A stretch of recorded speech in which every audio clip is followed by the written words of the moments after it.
Assalamualaikum warahmatullahi wabarakatuh. Alhamdulillah, assalatu wassalamu ala rasulillah wa ala alihi wa ashabihi wa man tabi'a sunnata wa jama'atah min yaumin hadha ila yaumin nahdah. Pertama-tama, marilah kita panjatkan puja serta puji syukur kita atas kehadrat Allah Subhanahu wa Ta'ala yang telah memberikan kita beribu-ribu nikmat, diantaranya nikmat iman, nikmat Islam, serta diiringi dengan nikmat sehat walafiat, sehingga kita bisa menyelesaikan tugas akhir UAS ini dengan baik. Dan tak lupa juga salawat serta salam marilah kita panjatkan, kita curahkan kepada sosok yang sangat mulia, yang dimuliakan yang maha mulia, sosok yang sangat agung, yang diagungkan yang maha agung, yakni Nabi Muhammad Sallallahu Alaihi Wasallam yang telah membawa umatnya dari zaman jahiliyah hingga zaman nuraniyah. Perkenalkan, saya Muhammad Azhar Dan saya Dimas Eka Prasetyo yang akan memaparkan materi Israiliyat pada video kali ini. Pengertian Israiliyat. Menurut etimologi, Israiliyat berasal dari kata Israel yang merupakan kata nisbah kepada Bani Israel. Israel berasal dari bahasa Ibrani yang berarti hamba Allah, dipakai sebagai nama lain Nabi Yakub alaihi salam. Bani Israel adalah keturunan Nabi Yakub bin Ishak bin Ibrahim alaihi salam yang menurunkan banyak nabi, di antaranya Nabi Musa alaihi salam dan Nabi Isa alaihi salam. Israiliyat menurut terminologinya adalah budaya Yahudi yang bersumber kepada Taurat, Zabur, Asfar Musawiyah, dan Talmud. Secara istilah, para ulama berbeda pendapat dalam mendefinisikan Israiliyat. Menurut Az-Zahabi, Israiliyat mengandung dua pengertian. Pertama, kisah dan dongeng yang disusupkan dalam tafsir dan hadis yang asal periwayatnya kembali kepada sumbernya, yaitu Yahudi, Nasrani, dan yang lainnya. Dan yang kedua, cerita-cerita yang sengaja diseludupkan oleh musuh-musuh Islam ke dalam tafsir dan hadis yang sama sekali tidak dijumpai dasarnya dalam sumber-sumber lama, yaitu Al-Quran. Timbulnya Israiliyat dalam penafsiran Al-Quran, yaitu ada 4 poin. Yang pertama, perbedaan metodologi antara Al-Quran, Taurat, dan Injil dalam global, dan ringkasan titik tekannya adalah memberikan petunjuk jalan yang benar bagi manusia. Sedangkan Taurat dan Injil mengemukakan secara terinci perihal waktu dan tempatnya. Ketika menginginkan pengetahuan secara lebih terperinci tentang kisah-kisah umat Islam, bertanya kepada kelompok Yahudi dan Nasrani yang dianggap lebih memahami. Kemudian yang kedua, ada pula pendapat yang mengatakan rendahnya kebudayaan masyarakat Arab karena kehidupan mereka yang kurang banyak yang pandai dalam hal tulis-menulis atau ummi. Meskipun pada umumnya ahli kitab juga selalu berpindah-pindah, tetapi pengetahuan mereka tentang sejarah masa lampau lebih luas. Yang ketiga adalah heterogenitas penduduk. Menjelang masa kenabian Nabi Muhammad SAW, Jazirah Arab dihuni juga oleh kelompok Yahudi dan Nasrani. Yang terakhir, adanya rute perjalanan niaga masyarakat Arab. Rute selatan adalah Yaman yang dihuni oleh kalangan Nasrani, sedangkan rute utara adalah Syam yang dihuni oleh kalangan Yahudi. Tokoh-tokoh periwayat Israiliyat. Ahli kitab yang banyak meriwayatkan cerita Israiliyat diantaranya adalah: yang pertama adalah Ka'ab al-Ahbar. Ka'ab al-Ahbar memeluk Islam pada masa pemerintahan Khalifah Umar bin Khattab. Ia berdomisil di Madinah. Ka'ab al-Ahbar merupakan salah satu sahabat Umar dari golongan Muslim, Ahlul Kitab Yahudi. Ia pernah mengikuti peperangan melawan tentara Romawi pada masa kepemimpinan Umar bin Khattab. Ia adalah seseorang yang cerdas, memiliki pengetahuan yang luar terkait kebudayaan Islam maupun kebudayaan Yahudi. Atas keluasan ilmu, inilah sebab sahabat memujinya.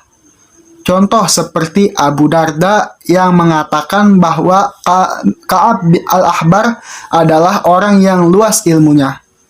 Muawiyah juga memberikan pujian dengan mengatakan Abu Darda adalah seorang hukama.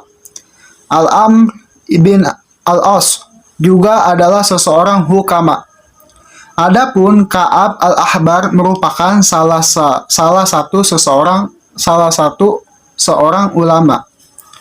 Jumhur ulama melabelinya tazkiyah pada diri Ka'ab al-Ahbar, sehingga banyak ulama hadis seperti Muslim, Abu Dawud, At-Tirmizi, An-Nasai yang meriwayatkan darinya. Ia menunjukkan keistiqohahnya, akan tetapi juga terdapat ulama yang meragukan keistiqohahnya, di antaranya seperti Ahmad Amin dan Rasid Ridha. Yang kedua, Wahab bin Munabih. Di samping Ka'ab al-Ahbar, Wahab juga merupakan tokoh Alkitab dari golongan Yahudi yang banyak meriwayatkan cerita-cerita Israiliyat. Banyak komentar para tokoh ahli hadis yang utarakan kepadanya, seperti Az-Zahabi. Beliau mengatakan bahwa Wahab adalah orang yang tasqoh dan jujur. Ia banyak meriwayatkan dari kitab-kitab Israiliyat. Al-Ijli berkomentar, Wahab adalah orang yang tasqoh dan ia termasuk golongan tabi'in. Ibnu Hajar juga berpendapat bahwa Wahab adalah termasuk dari golongan tabi'in. Para jumhur ulama memberikan label tasqa pada dirinya. Abu Zar'ah juga An-Nasai bersepakat atas ketasqahannya. Bukhari juga memberikan predikat tasqah kepada Wahab bin Munabih, dan dalam sahihnya juga menyantumkan satu hadis yang diriwayatkan dari dirinya. Yang ketiga ada Abdullah bin Salam. Nama lengkap Abdullah bin Salam adalah Abu Yusuf Abdullah bin Salam bin Haris al-Israil al-Ansari. Semula ia bernama Al-Hasin yang diubah oleh Rasulullah SAW menjadi Abdullah ketika ia menyatakan keislamannya. Sesaat sesudah Rasulullah tiba di Madinah dalam peristiwa hijrah, statusnya cukup tinggi di mata Rasulullah SAW. Ada 2 ayat Al-Quran yang diturunkan berkenaan dengan dirinya. Dia termasuk di antara para sahabat yang diberi kabar gembira masuk surga oleh Rasulullah SAW. Dalam perjuangan menegakkan Islam, dia termasuk mujahid di perang Badar dan ikut menyaksikan penyerahan Bait Al-Maqdis ke tangan kaum muslimin bersama Umar bin Khattab. Pada waktu Khalifah Utsman bin Affan dikepung oleh kaum pemberontak, dia keluar menemui mereka atas izin khalifah untuk membubarkannya. Tetapi nasihat-nasihatnya tidak didengar oleh mereka. Malah dia diancam mau dibunuh. Dia meninggal di Madinah pada tahun 43 Hijriah. Yang keempat adalah Abd al-Malik bin Abd al-Aziz bin Jurairi. Nama lengkapnya adalah Abu al-Walid al-Abid al-Maliki bin Abid Aziz bin Jurairi bin Juraiz al-Amawi. Dia berasal dari bangsa Romawi yang beragama Kristen. Lahir pada tahun 80 Hijriah di kota Mekah dan meninggal pada tahun 150 Hijriah. Dia terbilang salah satu tokoh di Mekah dan sebagai pelopor penulis kitab di daerah Hijaz.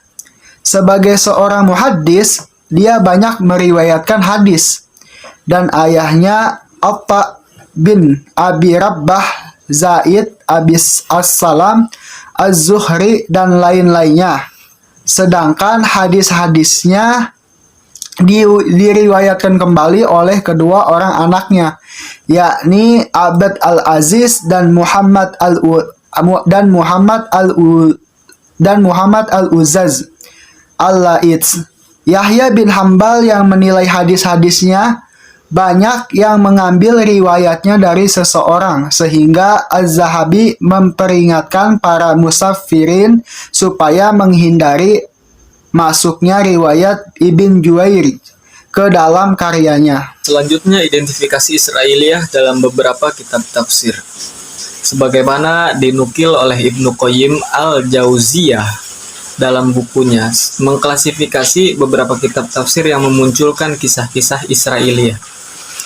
Yang pertama, kitab yang meriwayatkan kitab Israiliyah lengkap dengan sanad, tapi ada sedikit kritikan terhadapnya.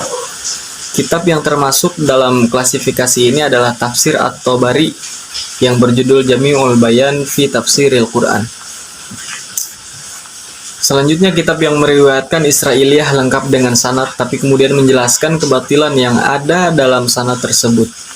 Termasuk dalam klasifikasi ini adalah Tafsir Ibnu Katsir yang bernama Tafsir Al-Quran Al-Azim. Selanjutnya, kitab yang meriwayatkan Israiliyah dengan menghidangkannya begitu saja, tanpa menyebut sanad atau memberi komentar, atau tidak menjelaskan mana riwayat yang benar dan mana yang salah. Kitab yang termasuk dalam klasifikasi ini adalah Tafsir Muqatil Ibnu Sulaiman. Selanjutnya, kitab yang meriwayatkan Israiliyah dengan tanpa sanad dan kadang-kadang menunjukkan kelemahannya atau menyatakan dengan tegas ketidaksohihannya, tapi dalam meriwayatkan terkadang tidak memberikan kritik sama sekali, kendati riwayat yang dibawanya itu bertentangan dengan syariat Islam. Kitab yang termasuk dalam klasifikasi ini adalah Tafsirul Khazin yang berjudul Lubabut Ta'wil fi Ma'anit Tanzil. Yang selanjutnya, kitab yang meriwayatkan Israiliyah tanpa sanad dan bertujuan menjelaskan kepalsuan atau kebatilannya. Tafsir ini sangat pedas mengkritik Israiliyah. Kitab yang termasuk dalam klasifikasi ini adalah Tafsirul Alusi yang bernama Ruh Al-Ma'ani fi Tafsirul Quran wa Sab'u Al-Matsani. Yang selanjutnya, kitab tafsir yang menyerang dengan pedas para mufassir yang menghidangkan Israiliyah dengan tafsirnya. Pengarang kitab ini berani melontarkan tuduhan yang tidak selayaknya pada pembawa kisah Israiliyah ini, walau mereka terdiri dari sahabat-sahabat terpilih dan para tabi'in. Meskipun demikian, pengarang ini juga terperangkap dalam situasi serupa, dalam artian bahwa tanpa disadari dia menampilkan Israiliyah dalam tafsirnya. Termasuk dalam klasifikasi ini adalah tafsir susunan Rasyid Ridho yang bernama Tafsirul Manar. Jadi masuknya Israiliyat ke dalam kerangka penafsiran Al-Quran adalah dilatar belakangi oleh situasi dan kondisi pada masa sahabat, baik kultural maupun struktural.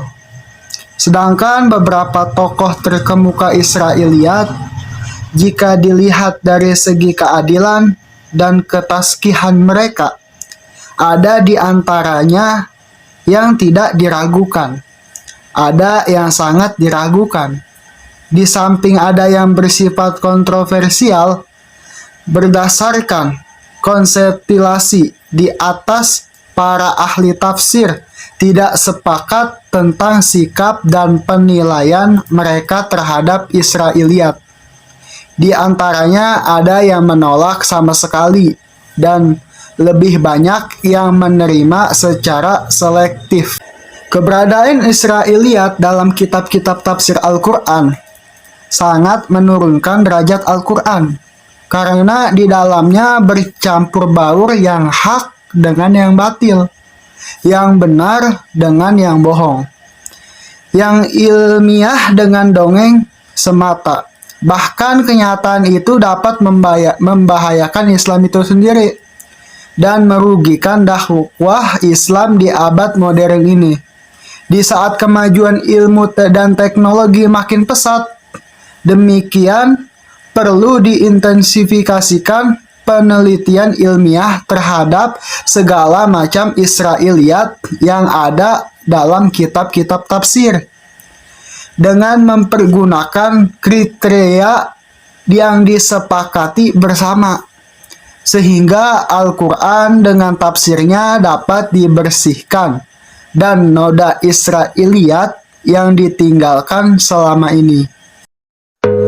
Demikian materi yang bisa saya sampaikan. Semoga bermanfaat kepada diri saya, khususnya kepada kalian semua yang menonton video ini. Jikalau ada kata-kata yang salah, itu datangnya dari saya. Jikalau ada kata-kata yang benar, itu datangnya dari Allah Subhanahu wa Ta'ala.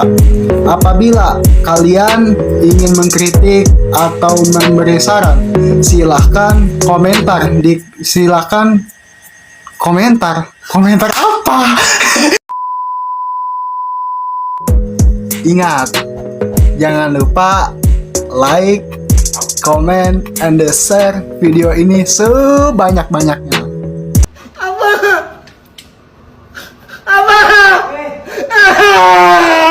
Nah, satu lagi, jangan lupa subscribe channel ini, karena subscribe itu gratis. Oke? Oh iya. Iya.